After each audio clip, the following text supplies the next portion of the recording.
This is quite possibly going to be one of the least informative videos that I've put out, but it's very to the point about a very specific problem. So this is not a how-to video. You shouldn't be doing this project if you need a how-to video, but I've got a 2009 Honda Pilot that's burning oil, and I found the problem. I'm fixing the problem, and I'm going to show you what I found in case you have the same problem and are very mechanically inclined and want to tear into it. This is what you might be considering doing. So I'll show you what I found on this one. Usually things are pretty consistent across the board. So I'd imagine if you've got an oil consumption problem, it's probably going to be the same issue with yours.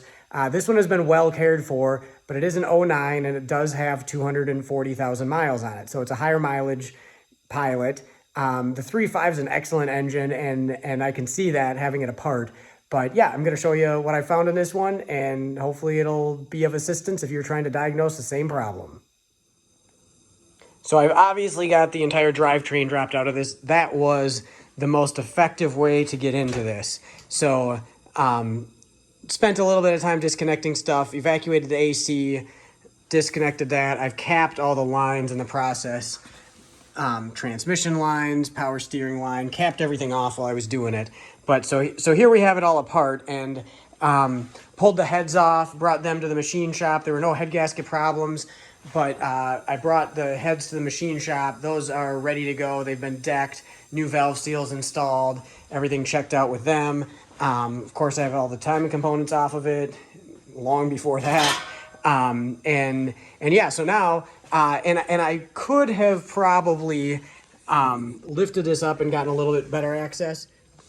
So I had most of the bolts out for the oil pan, other than just like 4 of them across the front here. I'd pulled those out before dropping the cradle. So then at this point, pulled out the last 4, dropped the oil pan down, snuck that out of there. So I actually have enough access. It would be a little easier if I lifted the motor, but this is working pretty well. I've got the whole thing just setting on a 6-wheeled cart here. So easy enough to roll around. Got some blocks under the cradle to get a little bit more clearance. So at this point, I've been pulling pistons out and re-ringing it. I'm honing the cylinders, cleaning up the pistons a little bit. I'm on to number 5. I just went right down the line. 1, 2, 3, 4. Now I'm on to 5. So I can show you what I'm running into on this thing. So pop these out. So here we go. Obviously, here's the piston. So the compression rings are freely spinning. The oil control rings are not as seized up as I've seen in the past, but I'm trying to spin them here and they are not moving. So they're definitely a little bit seized up in here. I'm gonna link below. I've got, yeah, these are in there. These are stuck in there decent. I've got a video, or not a video, this is my video. I've got a thread on Toyota Nation about doing a similar repair on the 1ZZ FE motor in the Corollas and Celicas and Prisms and all that stuff. And I'm gonna link to I'm gonna put a link below to that because that's very informative. That's a lot more how-to, of course, in a different application, but very similar problems except worse. Then we'll try, there we go. Okay, so there is a lot of carbon buildup, especially in the oil control ring groove. You can see all of that. But the bigger problem is, we'll see if it focuses, the oil return holes. So they originate right there in the back of the ring groove, and then they drain out the bottom. And these are totally clogged. All 4 of them. There's 4 on each piston. So what I'm doing is I'm taking a small drill bit and just cleaning it out, just putting the drill bit in and just cleaning it out so that we have oil flow restored there. And I'm taking the old piston rings, breaking them, and running them through here to clean out the compression ring grooves as well as the oil control ring grooves.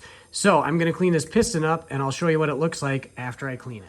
So I lightly cleaned up the top with, you can still hear it spinning in the background, a bench top grinder with a wire brush, really not aggressively. It's amazing how easily the carbon came off of these on the top. And now I already scraped out this top compression ring groove. Now we're gonna go, I'm gonna try and catch, and we'll see that top one had a bit of stuff, so I thought maybe I'd try and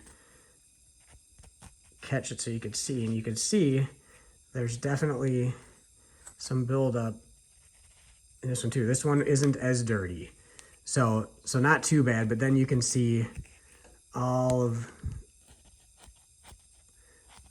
the buildup here. And they do make actual tools to do this, but I've had pretty good success. More success doing this than apparently keeping a camera in focus on it. So I think we're pretty good with this at this point. So then we're just gonna get the little drill bit out, clean out those oil return holes, and blow this thing off with some compressed air. And then I think we're ready to put the new rings in it. So here we are, a little bit more cleaned up. I don't know how well you can see, but the holes are all definitely cleaned out. Wiped everything off. It didn't hit it with solvent or anything like that. Yeah, it's good enough. There's a lot of crap I got out of there that was in there before. So now we're gonna put some new rings on it. So here we go. And I should mention, well, a couple things. First off, the bearings look excellent. So I actually ordered new bearings and I'm not installing them. I am not touching these. They look great. And all of this stuff that I ordered was not for anything oversized or, machined or anything like that. It's all factory spec. So here we are, loaded up with the new rings. I'm gonna put the ring compressor on this thing, and then we're gonna drop it down into the engine. All right, I've got the ring compressor installed on the piston here. It's tight, but moves freely like that. But we got the rings compressed nice. If you look on the pistons, there's a little arrow right there pointing to the front of the engine. So I'm doing these pistons individually, so I don't mix anything up. Everything, every bolt, everything is going, like the rod bolts are going back into the same holes. Everything's going back exactly where it came out from.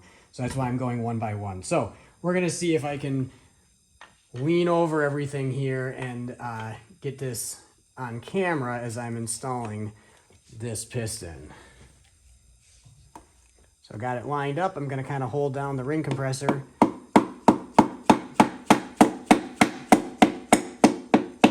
And just tap it right in. Now I'm gonna go down below and I'm gonna guide the connecting rod over the crankshaft while I reach over the top and tap it down the rest of the way.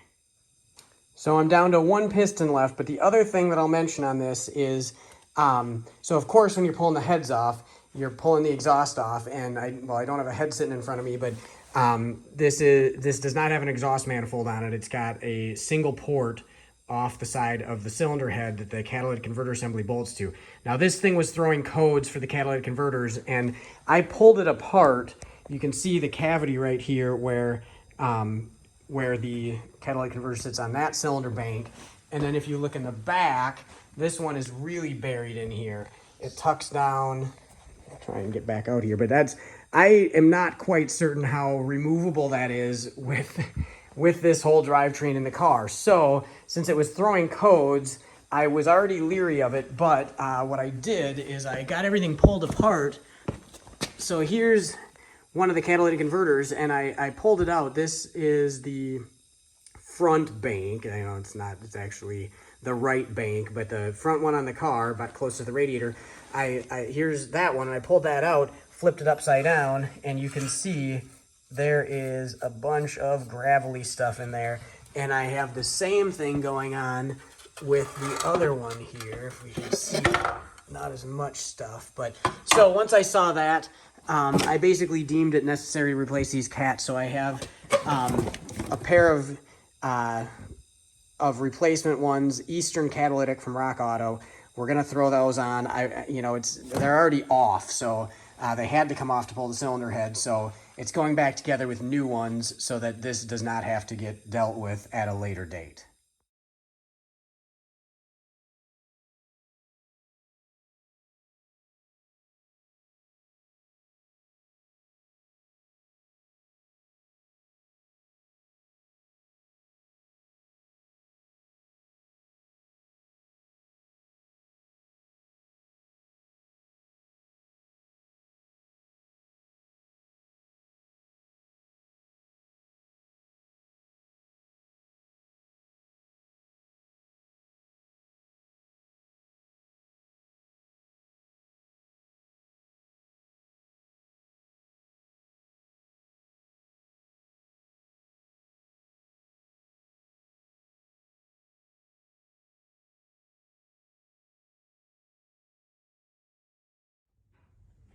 So I've got this thing almost all back together here. Well, in fact, I'm just topping off some fluids here. One of the things, I kind of got it buried already, but there's a vacuum line that goes from the intake plenum to the front valve cover, the right bank valve cover for the PCV system. And I had noticed when I took it apart that it was kind of cracked. There you can kind of see there's a crack in it. So it was already on my radar. As you can see, I replaced it, and it wasn't, it's a molded hose. It's got like almost a 90 in one end, but it was really easy to cut just a piece of vacuum hose that wasn't, of course, molded and install it with no kinks. The main problem here, though, and I kind of was a little suspicious because it was pretty nasty under the right bank valve cover. And what I found out when I got this out is that it is full. Air is not able to pass through this. You can't blow any air through it. It is just full of sludge and gunk. So that might be, I mean, definitely something to keep an eye on, whether or not you're pulling the motor apart like I did. This thing is clogged, and that can definitely cause some engine gunking issues on the bank that it's affecting. So keep an eye out for that. Here it is. I took it out for a test drive. It is running really nice. Look at how smooth that thing is running. Just like a Honda 3.5 of any mileage should be. This one's got 238 some on it, almost 239. And we're ready to send it down the road. And I'll report back if there's any issues or anything, but this thing should be good to go. And I don't expect it to be burning any oil anymore.